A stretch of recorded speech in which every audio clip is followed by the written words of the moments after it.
Good morning, friends. Today is 12th September 2016, and we are going to discuss the articles of The Hindu. जो पहला article है वो हमारा दिल्ली की राजनीति से रिलेटेड है, लेकिन दिल्ली की राजनीति हम नहीं डिस्कस करेंगे, लेकिन कुछ पॉलिटिकल पॉइंट्स हैं वो हम डिस्कस करेंगे। काफी इंपॉर्टेंट पॉइंट्स यहाँ पर हैं। देखिए, फिलहाल हाईकोर्ट का एक वर्डिक्ट आया था जिसमें उन्होंने 21 पार्लियामेंट्री सेक्रेटरीज जो आपकी गवर्नमेंट दिल्ली ने अपॉइंट किए थे उनको इनवैलिडेट कर लिया। क्यों? देखिए, मैं आपको एक एक डायग्राम से समझाने की कोशिश करता हूँ क्या क्या इस आर्टिकल में इंपॉर्टेंट पॉइंट्स हैं।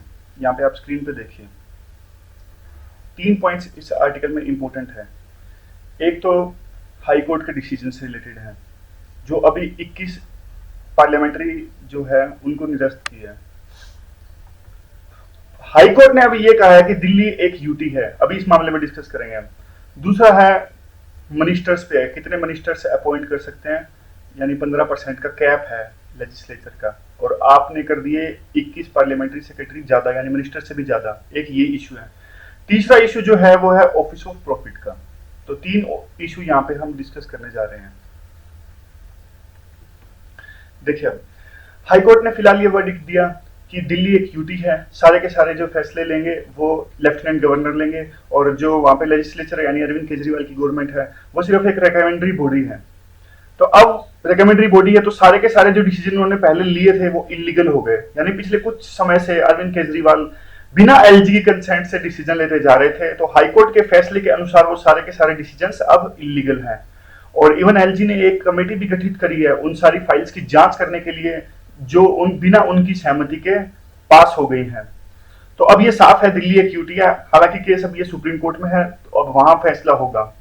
अब दूसरी बात आती है, ये नीचे देखिए कैबिनेट, ये मिनिस्टर्स की। आपको पता होगा मिनिस्टर्स पे कैप है, शायद 2001 में ये अमेंडमेंट आई थी, अमेंडमेंट का नाम तो याद नहीं है। तो अब क्या है, जितने लेजिस्लेचर, जैसे हरियाणा में 90 सीट्स हैं, तो 15% ही वो कर सकते हैं, यानी 13 या 14 मिनिस्टर्स अपॉइंट कर सकते हैं, इससे ज्यादा मिनिस्टर्स अपॉइंट नहीं कर सकते। और दिल्ली में ये कैप 10% पे है, दिल्ली एक्सेप्शन है, दिल्ली में ये 10% पे कैप है।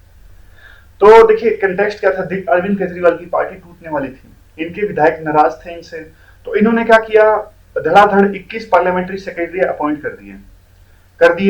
अब ये नए थे, अब इनको लगा कि पार्लियामेंट्री सेक्रेटरी तो हर स्टेट में है तो मैं भी कर देता हूं, तो विधायक बच जाएंगे, मेरी पार्टी में रहेंगे। लेकिन यहाँ पे एक ये बेवकूफी कर गई। देखिए बाकी स्टेट्स में क्या है, बाकी स्टेट्स वाले क्या करते हैं, एक आर्टिकल है 164, इसमें चेंज करके पार्लियामेंट्री सेक्रेटरी अपॉइंट कर सकते हैं। लेकिन अब की बात क्या आई यहाँ पर, ये दिल्ली स्टेट तो है नहीं, दिल्ली तो एक यूटी है।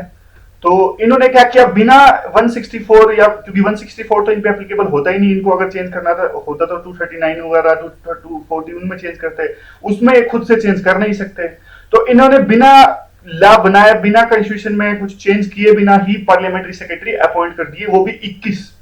पहले तो बात यही मोरालिटी के खिलाफ है, जब कॉन्स्टिट्यूशन में है ही है, बात ही है, तो बाकी लोग जो गलती कर रहे हैं तो आप ये गलती क्यों कर रहे हो, और ऊपर से बिना लॉ बनाए आपने ये गलती कर दी। तो देखिए अब ये केस है वो जो है इलेक्शन कमीशन के पास में, लेकिन अब वो इलेक्शन कमीशन के पास में, इलेक्शन कमीशन एक इसको अलग नजरिए से भी देख रहा है, वो है ऑफिस ऑफ प्रॉफिट का नजरिया। उसको उसको अभी डिस्कस करते हैं। और अभी देख लीजिए, बस यही बात है, जो मिनिस्टर्स की बात है, यही बात है कि केजरीवाल ने एलजी की कंसेंट भी नहीं ली और एक रिट्रोस्पेक्टिव से लॉ पास करना चाहा, यानी जो जो लॉ दूसरे स्टेट्स ने पास कर रखा है उन्होंने सोचा बाद में, पहले नहीं बाद में, यानी जब ये केस इलेक्शन कमीशन के पास गया तो उन्होंने सोचा अब पास कर देता हूं, अब गलती तो हो गई, अब लॉ पास कर देता हूं रिट्रोस्पेक्टिव, यानी पहले की गलती को भी माफ करने के लिए। तो वो लॉ तो माना नहीं एलजी ने, रिजेक्ट हो गया बाद में जो उन्होंने पास करना चाहा था। अब तीसरा इशू डिस्कस कर लेते हैं, ऑफिस ऑफ प्रॉफिट का। देखिए ऑफिस ऑफ प्रॉफिट क्या होता है, सिंपल सी नाम से ही पता लग रहा है हमें, ऐसा ऑफिस जिसमें प्रॉफिट हो रहा हो। अब बात यह है, 102 आर्टिकल पार्लियामेंट में और स्टेट लेजिस्लेचर में भी साफ साफ लिखा है कि कोई भी विधायक या एमपी ऑफिस ऑफ प्रॉफिट नहीं ले सकता। इसका मतलब क्या है, office of profit supreme court ने क्या कहा है वो देख लीजिए आप। सुप्रीम कोर्ट ने कहा है कि ऑफिस ऑफ प्रॉफिट वो प्रॉफिट होता है जिसमें गवर्नमेंट कोई अपॉइंटमेंट करे, गवर्नमेंट अपॉइंट करे, और या फिर गवर्नमेंट ही डिसमिस करे, या फिर गवर्नमेंट ही उसकी तनख्वाह दे, रिनमरेशन कोई हो, सैलरी या फिर कोई भी तरह का प्रॉफिट। और तीसरा है वो गवर्नमेंट के लिए काम कर रहे हो। और पांचवा पांचवा हमारा यहाँ पर है कि गवर्नमेंट उनकी परफॉर्मेंस को एसेस करे। तो सुप्रीम कोर्ट के अनुसार ये जो 5 चीजें जिसमें है वो ऑफिस ऑफ प्रॉफिट में आते हैं। और ये अलग मैंने आपको बताया 102 आर्टिकल पार्लियामेंट और लेजिस्लेचर में भी ऐसा ही एक आर्टिकल है जिसमें कि कोई भी लेजिस्लेचर विधायक या एमपी ऑफिस ऑफ प्रॉफिट नहीं ले सकता। अब देखिए अब यहां क्या निकल के आ रहा है। अरविंद केजरीवाल ने 21 लोगों को पार्लियामेंट्री सेक्रेटरी बना दिया। क्या किया, लेकिन उन्होंने, मैंने आपको पहले बताया, आर्टिकल में चेंज नहीं किया जैसे स्टेट अलग दूसरी स्टेट गवर्नमेंट्स करते हैं। यानी बिना पहले से कैप है 10% मिनिस्टर से ज्यादा नहीं लगा सकते, और इन्होंने आर्टिकल भी चेंज नहीं किया। तो अब तो ये सारे के सारे जो पार्लियामेंट्री सेक्रेटरी थे ये तो ऑफिस ऑफ प्रॉफिट के अंदर आ गए। यानी आप विधायक भी हो, विधायक की तनख्वाह भी ले रहे हो आप, और पार्लियामेंट्री सेक्रेटरी के अंदर आप दूसरी तरह की भी जो ऑफिस ऑफ प्रॉफिट है इसका भी फायदा उठा रहे हो आप। तो ये होता क्या है, अगर कोई ऑफिस ऑफ प्रॉफिट के अंदर आता है, कोई भी एमएलए एमपी, उनकी जो मेंबरशिप है वो डिस्क्वालिफिकेशन कर दी जाती है। तो यह केस गया, अभी इलेक्शन कमीशन के पास ये केस है, चल रहा है। अगर यह सिद्ध होता है कि वो पार्लियामेंट्री सेक्रेटरी थे, वो ऑफिस ऑफ प्रॉफिट के अंदर आते हैं, तो उनकी मेंबरशिप डिस्क्वालीफाई हो जाएगी। तो एक ये इशू था, कैसे दिल्ली में कैसे 3 इशू थे मेनली इंपॉर्टेंट। हाईकोर्ट ने मान लिया कि दिल्ली एक अब्यूटी है।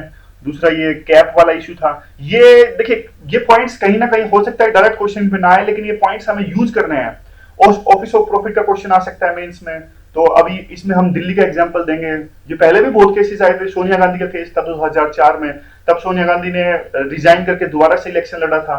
ऐसे और भी, जैसे अब यहाँ की बात आती है कैप की, अगर कोई बात आ जाए मिनिमम गवर्नमेंट मैक्सिमम गवर्नेंस, तो ये बात की जा सकती है कि कॉन्स्टिट्यूशन में बैन तो है, लेकिन फिर भी कैसे जो स्टेट्स हैं या गवर्नमेंट्स हैं पिछले रास्ते से पार्लियामेंट्री सेक्रेटरीज को अपॉइंट कर देते हैं, उनको फायदा पहुंचाते हैं। ऐसे ऐसे आप इन पॉइंट्स की इंटरलिंकिंग करना सीखिए, और कैसे कैसे इनको आंसर्स में यूज करना है एग्जांपल्स के थ्रू, वो सीखना जरूरी है।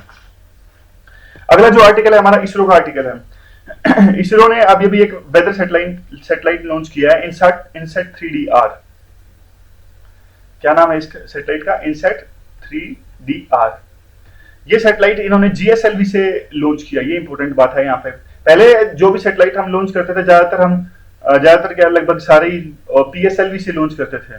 तो अब ये तीसरा सैटेलाइट है जो हमने GSLV से लॉन्च किया है। और कौन सी टेक्नोलॉजी इसमें इस्तेमाल हुई है? क्रायोजेनिक आपको पता ही होगा, बहुत लो टेम्परेचर पे टेक्नोलॉजी और होती है, और काफी कॉम्प्लेक्स, और थ्रस्ट बहुत ज्यादा होता है इस क्रायोजेनिक टेक्नोलॉजी में।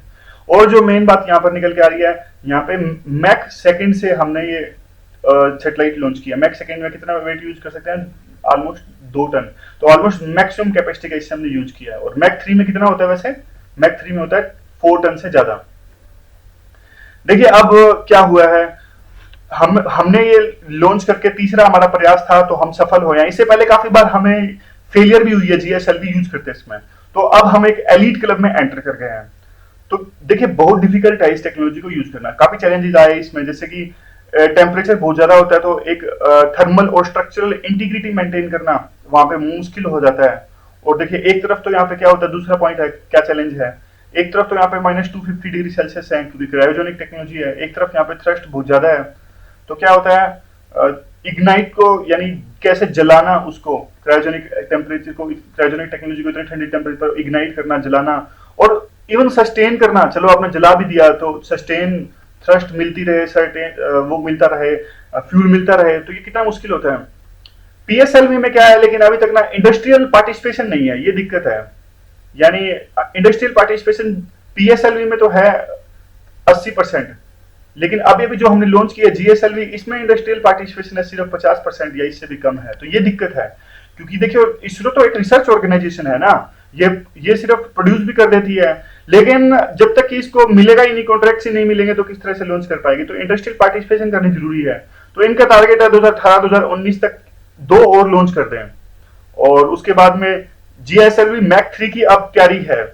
और इसका भी कभी देखिए ये एक्सपेरिमेंट इस साल के एंड में हो जाएगा GSLV मैक 3 का। मैक 3 और भी बढ़िया चीज है, मैक 3 में 4 टन, इसमें तो जो अब आज लॉन्च किया, कल लॉन्च किया, इसमें तो 2 टन यूज कर सकते हैं। GSLV मैक 3 में 4 टन तक का हम यूज कर सकते हैं। तो बहुत भारी सैटेलाइट्स को लॉन्च, अभी तक देखिए बात ये है, अगर 4 टन जैसे सैटेलाइट हमें लॉन्च करने होते हैं तो हम बाहर के देशों पर डिपेंडेंट है, खुद पे हम नहीं लॉन्च कर सकते खुद से। अगर GSLV मैक 3 आया हमारे पास में, तो हम भारी सैटेलाइट्स को भी खुद से लॉन्च कर सकते हैं, हमारी इंडिपेंडेंस हो जाएगी इस सेक्टर में। और थ्रस्ट भी डबल हो जाएगा, यानी दुगुने थ्रस्ट के साथ में, और 4 टन से ज्यादा हम लॉन्च कर सकेंगे। ठीक है, ये इसरो की बहुत अच्छी अचीवमेंट थी, क्वेश्चन आ सकता है मेंस में, नहीं तो वैसे भी इंपॉर्टेंट है। तीसरा जो हमारा है लेबर लॉस पे है, काफी इंपॉर्टेंट आर्टिकल है, बढ़िया आर्टिकल है, ध्यान से सुनिएगा। कंटेक्स्ट क्या है इस आर्टिकल का? कंटेक्स्ट ये है, पिछले 2 सितंबर को 10 मेजर वर्कर्स यूनियन है, उन्होंने एक बहुत जबरदस्त स्ट्राइक रखी थी। क्या था? 12 पॉइंट एजेंडा रखा था उन्होंने, क्या क्या उनके स्ट्राइक्स के रीजन है वो हमने पिछले आर्टिकल में डिस्कस कर लिया था, इस आर्टिकल्स में भी कुछ डिस्कस करेंगे। उनकी सबसे मेजर जो मांग थी, जो लो स्किल अनस्किल लेबर है उनको जो मिनिमम वेजेस है उनको 246 से बढ़ा के 692 कर दिया जाए, और गवर्नमेंट किस पे अड़ी है? गवर्नमेंट अड़ी है 350 तक। और देखिए क्या क्या इसमें मेजर इशू है, इसको हम एक डायग्राम के तहत समझ सकते हैं, अच्छे से समझ में आ जाता है इससे। तो पहला तो है प्रपोज्ड लेबर रिफॉर्म, ये 4 पॉइंट इसमें हम डिस्कस करेंगे डिटेल से, प्रपोज्ड लेबर रिफॉर्म। और दूसरा पॉइंट इसमें है कैजुअलाइजेशन ऑफ लेबर, कैसे कैसे कैजुअलाइजेशन हो रही है लेबर्स में। और फिर इंपॉर्टेंट पॉइंट है प्राइवेटाइजेशन, इसके खिलाफ में लेबर यूनियन है। और चौथा पॉइंट है एफडीआई, तो इनको हम डिटेल में डिस्कस करेंगे। अब ऐसे करने से आर्टिकल्स का एक फ्रेमवर्क बन जाता है, तो आपके दिमाग में बैठ जाएगा इस आर्टिकल में कौन से 4 इश्यूज पर डिस्कशन की गई है। देखिए हमारे लेबर सेक्टर में आजकल बहुत ज्यादा उथल पुथल चल रहा है, और मैन डे लोस्ट एक पॉइंट डिस्कस किया है यहाँ पर। Man day lost, man day lost क्या होता है? स्ट्राइक या लॉकआउट से काम ना होना, इसको कहते हैं मैन डे लोस्ट। तो देखिए मैन डे लोस्ट ऊपर नीचे हो रहे हैं। 2001 में मैन डे लोस्ट कितने थे हमारे? ये 23.7 मिलियन थे, तो 12 में बढ़ के ये कितने हो गए? यानी इतने दिनों का लॉस हो गया, लेबर ने काम नहीं किया। 13 में बढ़ के ये 19 मिलियन हो गए। इंपॉर्टेंट नहीं है, डेटा खाम का डेटा है, मतलब कहीं यूज नहीं होगा। कहने का मतलब ये है कि उथल पुथल चल रहा है और डेटा लॉस्ट कभी ऊपर हो रहा है कभी नीचे हो रहा है। लेकिन राइटर कहते हैं कि 70-80 के दशक में, 70-80 के डेकेड्स में और भी ज्यादा था, तो इतना ज्यादा वो बिल्कुल आश्चर्यजनक बात ये नहीं है। हमारे लेबर्स को ये लगता है कि लिबरलाइजेशन और ग्लोबलाइजेशन, यानी लिबरलाइजेशन और ग्लोबलाइजेशन में क्या होता है? Market forces, demand and supply पे काम होता है, सब मार्केट फोर्सेस की ऊपर डोमिनेंस रहती है। उनको लगता है कि लिबरलाइजेशन और ग्लोबलाइजेशन से हमें नुकसान हो रहा है, यानी लेबर को ये लगता है हम घाटे में हैं। अब देखिए जो हमारे इंडिया के बिजनेसमैन हैं उनको क्या लगता है? लेबर लॉज में फ्लेक्सिबिलिटी होनी चाहिए, यानी हमें आजादी होनी चाहिए कब हम लेबर्स को हायर करें, कब और उनको फायर कर दें, यानी नौकरी से निकाल दें। इसी के लिए गवर्नमेंट क्या ला रही है? एक इंडस्ट्रियल कोड बिल ला रही है। तो ये हम पहला पॉइंट डिस्कस कर रहे हैं। देखो इस पॉइंट के अंदर अभी हमारी डिस्कशन चल रही है, इंडस्ट्रियल कोड बिल गवर्नमेंट लाने जा रही है। वो बात अलग है, ऑपोजिशन पार्टीज और लेबर यूनियन इनका पुरजोर विरोध करेंगी, लेकिन अब गवर्नमेंट के क्या तर्क है और इसके विरोध में क्या तर्क है वो हम डिस्कस करने जा रहे हैं। गवर्नमेंट को ये लगता है कि अभी कम जॉब्स मार्केट में क्रिएट हो रही हैं, तो उसके पीछे एक बड़ा रीजन ये है कि लेबर के जो लॉस है अभी वो बहुत ज्यादा स्ट्रिक्ट हैं। इसकी वजह से बाहर की कंपनीज हमारे यहाँ आती नहीं है, और खुद की जो लोकल कंपनीज है उनको भी बहुत मुश्किलें होती हैं, लेबर लॉज स्ट्रिक्ट है इस कारण से। आप देख लीजिए फिलहाल फॉर्मल सेक्टर में सिर्फ 10% लेबर है, बाकी सारे अनफॉर्मलाइज सेक्टर में, अनऑर्गेनाइज सेक्टर में 90% लेबर है। इंडस्ट्रियलिस्ट को यह लगता है कि एक बार हायर कर लिया, यानी परमानेंट लेबर बना लिया उनको, तो क्या होगा? बहुत इजीली से उनको निकाला नहीं जा सकेगा, और उनको सारे के सारे यानी ज्यादा सैलरी देनी पड़ेगी, और बहुत ज्यादा रूल्स एंड रेगुलेशंस है यहाँ पर, इसलिए वो लेबर इंटेंसिव सेक्टर से दूर रहते हैं, यही रीजन है। और चाइना मॉडल के देखो, चाइना मॉडल में इसलिए बहुत ज्यादा तरक्की हुई है क्योंकि वहां पे वो है, और हमारे यहाँ इतनी ज्यादा तरक्की नहीं हो पाई है चाइना जैसे। देखिए अब ये क्या है? अब इस आर्ग्यूमेंट के खिलाफ में, ये सारा आर्ग्यूमेंट जो हमने डिस्कस किया उसके खिलाफ का पॉइंट क्या है? उसके खिलाफ का पॉइंट है कोई जरूरी नहीं है, सिर्फ इसी कारण लेबर इंटेंसिव सेक्टर में इसलिए नहीं आ रहे हैं कि वहां पर लेबर लॉ स्ट्रिक्ट है, और कोई भी कारण हो सकता है। आजकल ऑटोमेशन यानी मशीनी युग इतना आ रहा है, इसलिए भी कम लेबर की जरूरत पड़ती है, तो ये भी एक पॉइंट हो सकता है। अब देखिए अब ये मान लीजिए अगर गवर्नमेंट को ये लगता है कि लेबर लॉ स्ट्रिक्ट है तो इसलिए जॉब्स कम है, तो अब वहां देख लीजिए, अब आप चाइना और फ्रांस का एग्जाम्पल लीजिए। चाइना और फ्रांस में तो उल्टा है, चाइना और फ्रांस के जो लेबर लॉज हैं वो तो हमारे से भी ज्यादा स्ट्रिक्ट हैं, तो वहां इतनी ज्यादा लेबर क्यों है? मतलब वहां पे इतनी सारी ज्यादा जॉब्स क्यों है? तो इस पॉइंट से यानी चाइना और फ्रांस के लॉज स्ट्रिक्ट हैं और जॉब्स फिर भी ज्यादा हैं, इससे गवर्नमेंट का पॉइंट गलत हो जाता है। यानी गवर्नमेंट को यह लगता था कि लेबर लॉज अगर हम ईज कर दें, उनको छूट दे दे, रिफॉर्म्स कर दे तो जॉब ज्यादा हो जाएंगी, तो ये उल्टा है, कॉन्ट्राडिक्शन है यहाँ पर। ठीक है, ये पहला पॉइंट डिस्कस हो गया। अब दूसरा पॉइंट है कैजुअलाइजेशन का, ये भी एक अच्छा पॉइंट है। जहां भी आपको लेबर का कोई पॉइंट मिले, कैजुअलाइजेशन का पॉइंट लिख दीजिए, बहुत इंपॉर्टेंट पॉइंट है। देखिए कंपनीज के लिए डिफिकल्ट रहता है बहुत सारे लेबर हायर करना, जल्दी से हायर करना, उनको सुविधाएं देना, या फिर उनको कैसे कैसे रिक्रूट करना। तो वो ये क्या करती हैं, ये सब कॉन्ट्रैक्टिंग कर देती हैं, यानी कॉन्ट्रैक्ट फर्म्स, लेबर फर्म्स होती हैं। ये कॉन्ट्रैक्ट लेबर फर्म्स का काम क्या होता है, ये लेबर्स को जल्दी से उपलब्ध करवाने में जो मेन पेरेंट कंपनीज है उनकी सहायता प्रदान करते हैं। यानी जब भी इनको कंपनीज को लेबर चाहिए होती है, ये संपर्क करते हैं कॉन्ट्रैक्ट लेबर फर्म से, और लेबर फर्म्स इनको प्रोवाइड करती है लेबर। अब बात यहां पे देखने लायक ये है, इंपॉर्टेंट बात ये है, जो labour contract labour firms provide करती हैं कंपनीज को, ये होती है कॉन्ट्रैक्चुअल लेबर। कॉन्ट्रैक्चुअल लेबर, और ये परमानेंट लेबर नहीं होती है। तो परमानेंट लेबर और कॉन्ट्रैक्चुअल लेबर में फर्क क्या है? कॉन्ट्रैक्चुअल लेबर में सैलरी बहुत कम होती है, फ्लेक्सिबिलिटी होती है, कभी भी हायर कर दो, कभी भी निकाल दो, और जो लेबर के स्ट्रिक्ट रेगुलेशंस हैं उन पे, इन पे कॉन्ट्रैक्ट पे लागू नहीं होते। तो इसीलिए कंपनीज की ज्यादा इच्छा यही होती है कि कॉन्ट्रैक्ट लेबर को हायर किया जाए। अब देखिए यही हुआ था मानेसर में, जो गुड़गांव में हुआ था वो भी यही हुआ था। मानेसर में आपको याद होगा, मारुति वर्कर्स ने कंपनी में आग लगा दी थी, एक एचआर की मौत वहां पर हो गई थी। तो वहां पर वो सारे कॉन्ट्रैक्चुअल लेबर थे, परमानेंट लेबर वो नहीं थे, उनकी सैलरीज कम थी, लेबर लॉज उन पे एप्लीकेबल नहीं होते थे। इवन सुप्रीम कोर्ट ने माना है कि ये गलत है और ये नहीं करना चाहिए बिल्कुल भी कंपनीज को। और ये देखिए गवर्नमेंट को भी यही लगता है, गवर्नमेंट को लेकिन उल्टा ढंग से इंटरप्रेट करती है गवर्नमेंट। गवर्नमेंट को लगता है कि लेबर रिफॉर्म हमने ईज डाउन कर दिए, तो कंपनीज क्या करेंगी, कॉन्ट्रैक्चुअल लेबर लगाएंगे ही नहीं, वो परमानेंट लगानी स्टार्ट कर देंगी। क्योंकि कॉन्ट्रैक्चुअल लेबर तो कंपनीज इसीलिए लगाती हैं क्योंकि उनको लगता है कि बिल्कुल लॉ स्ट्रिक्ट है, तो कॉन्ट्रैक्चुअल लेबर लगाएंगे तो इन पे वो लॉज लगेंगे नहीं लेबर के, तो इसलिए इनको हायर कर लेते हैं। अगर ये लेबर लॉज आसान रहे, ईज रहे, बिल्कुल स्ट्रिक्ट नहीं रहे, तो ये परमानेंट करने लग जाएंगे। लेकिन ये तर्क गलत है, क्योंकि कुछ फर्म्स तो इसलिए भी करेंगे ना क्योंकि ये सस्ती होती है कॉन्ट्रैक्चुअल लेबर, यानी इनको फायदा होता है इससे, इसलिए वो करते रहेंगे। तो ये दूसरा पॉइंट था कैजुअलाइजेशन ऑफ लेबर का। अब ये दोनों पॉइंट इकट्ठे डिस्कस किए हैं, एफडीआई और प्राइवेटाइजेशन का। देखिए फिलहाल गवर्नमेंट का रुझान ज्यादा प्राइवेटाइजेशन और एफडीआई की तरफ ज्यादा है। हमारे जो पब्लिक सेक्टर बैंक्स हैं या जो भी हैं, गवर्नमेंट का शेयर सभी इन चीजों में डाइल्यूट हो रहा है, और मैनेजमेंट भी कह लीजिए कम हो रही है, प्राइवेटाइजेशन की तरफ हम ज्यादा जा रहे हैं। इवन कई बार देखिए जो बैंक्स की चेयरमैन की, एमडी की पोस्ट है खाली पड़ी है। और होना तो ये चाहिए, देखिए हमने कल परसों एक आर्टिकल भी डिस्कस किया था, होना तो ये चाहिए कि एफडीआई आने से जॉब्स आएंगी, लेकिन होता यहाँ पे उल्टा है। क्योंकि देखिए जो हमारी डोमेस्टिक फर्म्स हैं वो वीक हैं, तो हमारी डोमेस्टिक फर्म्स वीक हैं, तो जब एफडीआई आती है तो एफडीआई की कंपनीज इन डोमेस्टिक जो फर्म्स होती है इनको डिस्प्लेस कर देती है, रिप्लेस कर देती है। तो इस डिस्प्लेसमेंट से होता क्या है, जो डोमेस्टिक फर्म्स में जो वर्कर्स एम्प्लॉयड होती हैं उनकी भी जॉब जाती रही। तो हुआ उल्टा, हमें लग रहा था कि एफडीआई से जॉब्स आएंगे, इन्होंने तो डोमेस्टिक फर्म्स को डिस्प्लेस कर दिया तो वो जॉब्स भी गई। तो एफडीआई से नुकसान ज्यादा हो रहा है, प्राइवेटाइजेशन से नुकसान ज्यादा हो रहा है, फायदा कम हो रहा है। देखिए लेबर रिफॉर्म्स जो हैं, वर्कर्स को प्रोटेक्शन देनी जरूरी है। गवर्नमेंट में जो जितनी तेजी से लेबर सेक्टर बढ़ रहा है उतनी तेजी से जॉब्स नहीं बढ़ पा रही हैं। तो जॉब्स कम है क्यों, रीजन क्या है कम जॉब्स का? इस कम जॉब्स का रीजन ये है कि इन्वेस्टमेंट नहीं है। यानी अगर ज्यादा जॉब्स बढ़ानी है तो इन्वेस्टमेंट करनी पड़ेगी हमको यहाँ पे। और देखिए इन्वेस्टमेंट है तो भी बहुत सारी तरह की दिक्कतें आती हैं। इन्वेस्टमेंट में क्या है कि हाई रेट ऑफ इंटरेस्ट पे कंपनीज को लोन मिलता है, और डेप्थ बहुत ज्यादा है, और बैंकों के पास नॉन परफॉर्मिंग एसेट है। और जो पब्लिक सेक्टर बैंक होते हैं कॉर्पोरेट लोन्स आजकल देने बंद कर दिए हैं जब से इन पे आरोप लगना लगा कि ज्यादा एनपीएस करते हैं।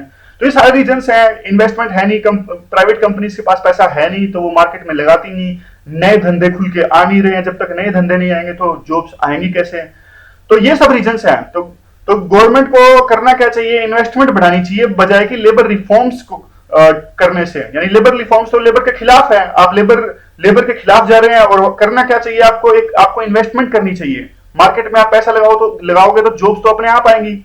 इवन आईएमएफ ने कहा है, आईएमएफ ने सेम बात की है कि जब भी आप लेबर रिफॉर्म करो तो फिस्कल एक्सपेंशन होना चाहिए। फिस्कल एक्सपेंशन का मतलब ये है कि गवर्नमेंट को पैसा मार्केट में बाहर निकालना चाहिए। वो बहुत सारे तरीके होते हैं, प्रीलिम में आपने पढ़ा हो कैसे फिस्कल एक्सपेंशन कर सकते हैं। और अब हमारी इकोनॉमी उल्टे हुए, हमारी इकोनॉमी अब फिस्कल कंसोलिडेशन कर रही है। फिस्कल कंसोलिडेशन मतलब पैसा इकट्ठा करना, यानी जीएसटी देख लीजिए आप, जीएसटी से ज्यादा पैसा आएगा सरकार के पास में, तो ये फिस्कल कंसोलिडेशन तो है। तो ये सारा आर्टिकल था, बहुत अच्छा आर्टिकल है। मतलब लेबर का एक क्वेश्चन आता है तो ये 3-4 पॉइंट है, काफी अच्छे से यूज कर सकते हैं इनको। ये म्यांमार का पॉइंट है। म्यांमार का जो जो आर्टिकल इतना इंपॉर्टेंट नहीं है, फिर भी कुछ इसके पॉइंट्स होते हैं, कहीं ना कहीं काम आ जाते हैं, इसलिए हम डिस्कस कर लेते हैं। देखिए, नेशनल लीग फॉर डेमोक्रेसी की गवर्नमेंट आई है, नई गवर्नमेंट, पहले मिलिट्री रूल था यहाँ पर म्यांमार में, अब एक नई गवर्नमेंट यहाँ पे आई है। और सूकी फॉरेन मिनिस्टर है यहाँ पे। सूकी आपको पता होगा, उनकी आयरन लेडी म्यांमार की, काफी दिनों तक ये मिलिट्री ने इनको हाउस अरेस्ट में रखा और काफी इन्होंने यातनाओं का सहन करना पड़ा, डेमोक्रेसी के खिलाफ इन्होंने लड़ाई लड़ी। इनके लीडरशिप में जीता म्यांमार में, लेकिन ये प्रेसिडेंट नहीं बनी, क्योंकि प्रेसिडेंट के कॉन्स्टिट्यूशन में एक रूल है, वहां पे म्यांमार के कॉन्स्टिट्यूशन में एक रूल है, जिनके पे स्पाउस या बच्चे फॉरेन सिटीजन हैं वो प्रेसिडेंट नहीं बन सकते। तो सूकी के जो हस्बैंड थे, अब तो शायद उनकी डेथ हो गई है, वो ब्रिटिश सिटीजन थे, इसलिए ये नहीं बन सकती प्रेसिडेंट, इसलिए फॉरेन मिनिस्टर बनी। ठीक है, अब ये आर्टिकल डिस्कस करते हैं कि फॉरेन विजिट्स पे कैसे कैसे वो फॉरेन विजिट्स के तहत अपनी फॉरेन पॉलिसी शेप कर रही है। अब देखिए, नए प्रेसिडेंट को किसने बनाया ना, यू हतीम क्या ऐसा कुछ नाम है इनका। अब जैसे ये फॉरेन मिनिस्टर बनी तो इन्होंने सारे फॉरेन एम्बेसडर्स की मीटिंग बुलाई। उस मीटिंग में इन्होंने कहा कि हमारा उद्देश्य ये है कि हमारे रिलेशंस ना सिर्फ नेबर के साथ ठीक रखना और ना सिर्फ दूसरी कंट्रीज के साथ, रेस्ट ऑफ कंट्रीज के साथ रखना, हमारा फॉरेन पॉलिसी का उद्देश्य यह भी है कि पूरे विश्व में एक शांति रहे और सभी देशों के बीच में रिलेशंस ठीक रहें। और जैसे ही इन्होंने ये प्रेसिडेंट नई गवर्नमेंट सत्ता में आई, तो बीजिंग ने ओवरचर देने स्टार्ट कर दिए।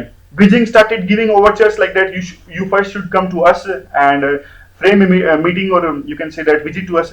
लेकिन इन्होंने ऐसा नहीं किया, इन्होंने कहा हमें टाइम चाहिए। तो पहली बार दोनों एक साथ गए, प्रेसिडेंट और फॉरेन मिनिस्टर एक साथ गए लाओस और थाईलैंड में, यहां सबसे पहले ये गए। और थाईलैंड में तो देखिए, जो सू कई की विजिट थी इंपोर्टेंट थी, काफी इंपोर्टेंट थी। थाईलैंड में क्या था, थाईलैंड में बहुत सारे म्यांमार के रिफ्यूजीज हैं, रोहिंग्या रिफ्यूजीज। रोहिंग्या आपको पता होगा, मुस्लिम्स कम्युनिटी है जो काफी परसिक्यूशन का शिकार है म्यांमार में, यानी बुद्धिस्ट और रोहिंग्यास की वहां पे म्यांमार में लड़ाई चलती है। और वहां से भाग के ये रोहिंग्यास कई कई जगह पे गए, थाईलैंड गए और भी इंडोनेशिया, मलेशिया गए। तो पिछले साल काफी सुर्खियों में था ये इश्यू, एक रिफ्यूजीज की प्रॉब्लम क्रिएट हो गई थी वहां पर। और इसके बाद में इनके प्रेसिडेंट मॉस्को भी गए, यानी रशिया गए। रशिया के साथ इनके रिलेशन वैसे तो ठीक ठाक है, लेकिन फिर भी इस विजिट से political, economical, culture relation strengthen होंगे। और उसके बाद में जो सू की थी वो गई चाइना की विजिट पर। चाइना की विजिट बहुत ज्यादा इंपॉर्टेंट थी। देखिए, चाइना के विजिट में चाइना ने क्या कहा, हम असिस्टेंट देंगे आपको, हम आर्म्स कन्फ्लिक्ट जो वहां पे अपराइजिंग चल रही है उसको रोकने में हम सहायता प्रदान करेंगे। और देखिए, इवन चाइना के एश्योरेंस के बाद में भी चाइना ने कहा कि हम आर्म्स कन्फ्लिक्ट जो म्यांमार की धरती पर हो रहे हैं और उनको रोकने में आपकी सहायता करेंगे। फिर भी 3 एथनिक ग्रुप्स हैं, वो पीस कॉन्फ्रेंस में उन्होंने पार्टिसिपेट नहीं किया, यानी चाइना तो आपको पता है बोलने के लिए होती है सिर्फ बातें। दूसरी जो इंपॉर्टेंट जो उनके बीच में इश्यू है चाइना और म्यांमार के बीच में, मिटसोन एक नाम है, ये मिटसोन डैम। मिटसोन डैम देखिए 2011 में इस डैम पे रोक लगी हुई है। हुआ क्या था, चाइना आपको पता है हर जगह डैम इंफ्रास्ट्रक्चर क्रिएट करता रहता है, तो म्यांमार में भी इन्होंने एक बहुत बड़ा डैम प्रपोज किया $3.6 बिलियन की इन्वेस्टमेंट से। तो हुआ क्या, वहां पे इन पर आरोप लगे चाइनीज पे कि ये इन्वायरमेंट का पे बहुत ज्यादा इन्वायरमेंट को नुकसान पहुंचा रहे हैं। इवन जब भी ये कोई इंफ्रास्ट्रक्चर प्रोजेक्ट चलाते हैं तो ये अपनी लेबर ले जाते हैं वहां पे, यानी इनको लगा कि म्यांमार को ये लगा कि ये प्रोजेक्ट हमारे हित में नहीं है। चाइना की सॉफ्ट पावर बिल्कुल भी नहीं है, तो वहां पे विरोध होना स्टार्ट हो गया चाइना के खिलाफ में। तो वहां की गवर्नमेंट ने इस पे रोक लगा दी। तो इतनी ज्यादा इन्वेस्टमेंट है, 3.6 बिलियन है। अब चाइनीज कह रहे हैं कि इस डैम को दोबारा से स्टार्ट करवाया जाए। तो म्यांमार की गवर्नमेंट जो अब ये सूख गई थी, इन्होंने कहा कि देखिए एक कमेटी है, कमेटी हमने गठित कर रखी है, उनकी रिपोर्ट आने से पहले हम कुछ नहीं करेंगे। और चाइना सपोर्ट तो किया, देखिए सूकी ने वन रोड वन बेल्ट का तो सपोर्ट किया, उन्होंने कहा ठीक है हम इसके साथ में हैं। अब उसके बाद जो इनके प्रेसिडेंट हैं वो आए हमारे इंडिया की विजिट पे। वैसे तो कहा जा रहा था कि वो पहले चाइना से पहले इंडिया से पहले वो चाइना चली गई, इस बात का क्रिटिसिज्म भी हुआ, लेकिन ये विजिट ठीक ठाक रही। पॉलिटिकल, सिक्योरिटी, इकोनॉमिक कोऑपरेशन की बात हुई और ट्राइलेटरल हाईवे और कलादान प्रोजेक्ट, इन पे भी काफी बात हुई। ये देखिए ट्राइलेटरल हाईवे में आपको दिखाता हूँ। ये ट्राइलेटरल हाईवे 3 देशों के बीच में, इंडिया, म्यांमार और थाईलैंड। ये देखिए यहाँ पर, ये असम से स्टार्ट होता है और म्यांमार में, बर्मा में, फिर यंगून में जाएगा और फिर थाईलैंड में। काफी अच्छा प्रोजेक्ट है, इसको फिर से स्टार्ट करने की और जल्दी पूरा करवाने की बात हुई है। और इसके अलावा कलादाम मल्टी प्रोजेक्ट, ये काफी इंपॉर्टेंट प्रोजेक्ट है इंडिया और म्यांमार के बीच में। कोलकाता के पोर्ट से हम जाएंगे पहले सितवे, फिर हम यहाँ पे रिवर कलादान, यानी ये उनके सितवे पोर्ट में पहुंचने के बाद में यहाँ तक का सफर हम क्या करेंगे, रिवर से, कलादान रिवर जो है, फिर आगे रोड से मिजोरम में। इसका फायदा क्या होगा, इसके बहुत सारे फायदे हैं। पहले हमने डिस्कस किया था, थोड़ा सा बताता हूँ। यहाँ से आएंगे तो काफी दूरी बच जाएगी, फोटो में ऊपर है नहीं, एक फोटो में एक चिकन नेक है, वहां से हम जाते हैं तो देखिए घूम के आना पड़ता है, यहाँ से घूम के आएंगे तो काफी टाइम लग जाता है। तो यहाँ से सीधा जाएंगे तो काफी टाइम की बचत हो जाएगी, रिसोर्सेज की बचत हो जाएगी। तो इन दो प्रोजेक्ट्स पे अभी तेजी से काम चलाने की बात हुई है। उसके बाद सू की जाएंगी 14-15 सितंबर को यूएस की यात्रा पर। ये यूएन में पहली उनकी यात्रा होगी, यूएन का पहला एक्सपीरियंस रहेगा। यूएस जा रही हैं, लेकिन जा किस लिए? यूएन की मीटिंग के लिए।